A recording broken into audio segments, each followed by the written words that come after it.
Hi everybody, Levi Clay back again for another Reading 101, and this is a direct response for one of my patrons over on patreon.com. You can support me over there. Oh, actually I guess I could put that there, couldn't I? Where we work on transcriptions and the subject of improving your reading, improving your transcription ability, i.e. developing your ear, and really sort of helping you to develop your inner musician skills. And Mike in this case is working on this Ellis tune, It Can Happen to You, and he sent me a transcription of the start of the solo. And what I have decided to do is not only correct his work and give him some feedback on that, but then to also break it down in, we've now got the transcription, so how would we actually read that?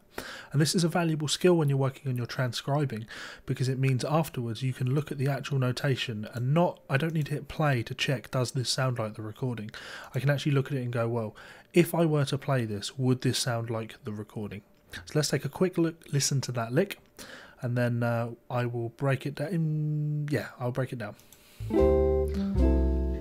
So now.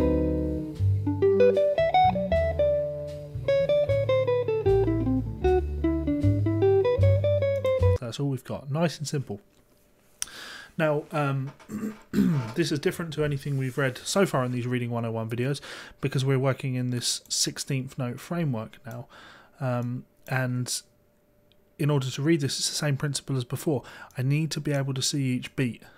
That helps with my reading. There's a beat. Oops. I'm just highlighting each beat, you see.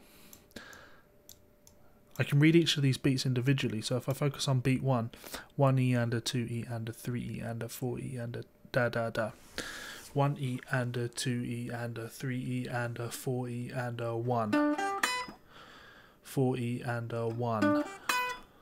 4E and a 1. So it's not really about teaching you to play this, it's about understanding the rhythm. If I read beats 1 and 2, 1E and a 2E and a 1E and a 2 and 3 and.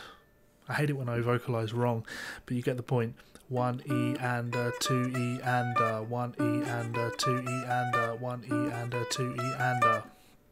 Not about me showing you how to play it, it's about me forcing you to read it.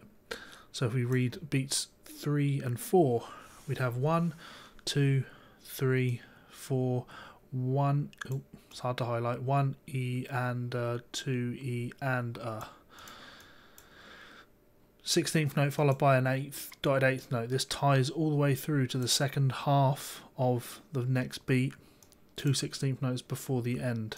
So if I loop that, 1E and 2E and 3E and 4E and 1E and 2E and 3E and 4E and so reading the entire first bar, 1E and 2E and 1E and 2E and 3E and 4E and not too tricky. 1, 2, 3, 4, 1. Now if we focus on the second bar, well, first part's very easy to read. We've got a stream of 16th notes. So 1, 2, 3, 4, 4 and nice and easy. And then the second part again, very easy, an 8th note, 2 16th notes, and then 4 16th notes. So 1 and 2E and 1 and 2E and now I've not really put any thought into the actual tab here, into the fingering of this thing. It can be played like this. Herb may not be playing it like that, so full disclaimer there. But now if I try and read the entire thing, we have 1, 2, 3, 4, 1E and 2E and 3E and 4E and 1E and 2E and 1 and 2E and Now my vocalization is wrong there, but the reading is correct. I'm reading the right notes. Again, 1, 2, 3, 4, 1.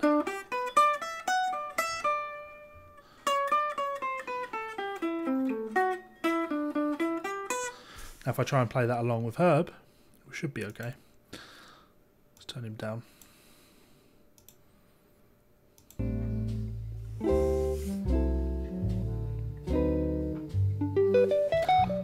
Got the wrong part.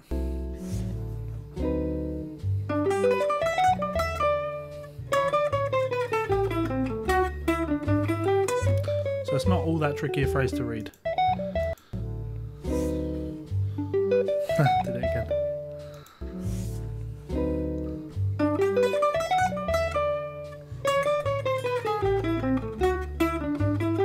One last time about that mistake.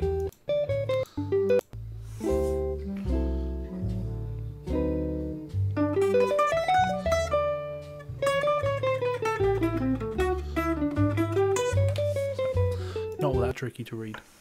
Hopefully something that you can pull off.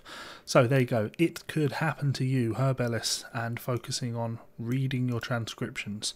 Because as I always say, if you can read your transcriptions, then, well, you can hear things and write them down if you can see things and hear them. So if you have enjoyed this video, please do hit the subscribe button, hit the like button, hit the share button, and all of that good stuff. And of course, support me on Patreon, which you can find a link to below. Peace out, guys, and I'll see you soon. Bye.